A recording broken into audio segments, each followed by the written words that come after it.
one's called a split lunge, and I'll just show you the position. It's really similar to the bottom position of a split squat. We're gonna try to take the knee as far forward as possible while trying to keep the heel down. We're gonna use a bit of weight to increase the range of the ankle, so this dorsiflexion of the ankle.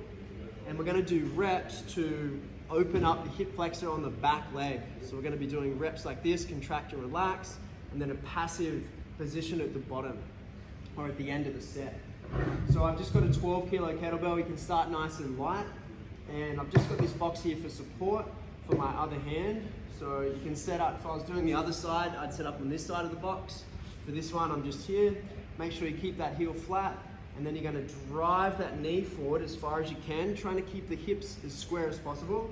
You're gonna grab the kettlebell, and that's gonna provide a little bit extra load to take that knee as far forward as you possibly can.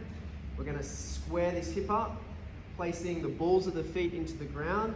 From here, trying to keep the hips down, we're gonna lift that back leg up, fire up the hip flexors, and we're gonna try to straighten the leg and hold for 5 seconds.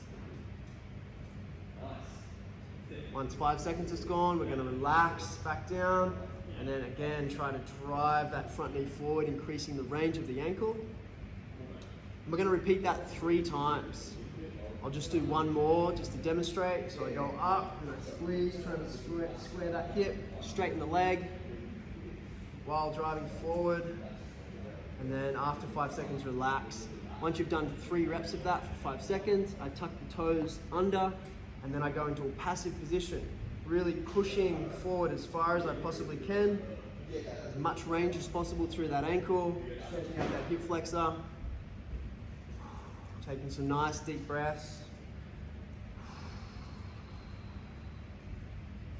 I'm doing it on the gym floor. If you feel like it's causing pain in the knee, do it on the carpet, or you can put something under your knee like a soft rubber mat.